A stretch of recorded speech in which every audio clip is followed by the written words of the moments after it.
We're going to continue our discussion of congruent triangles, and we're going to talk about the angle side angle postulate, which states if two angles and the included side of one triangle are congruent to corresponding parts of another triangle, then both triangles are congruent. Let's look at our example here. We have two triangles ABC and DEF that are congruent to each other by angle side angle. We know this because angle A corresponds to angle D and are both congruent.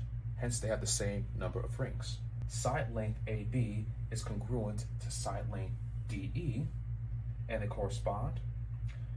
And angle B is congruent to angle E, and they also correspond.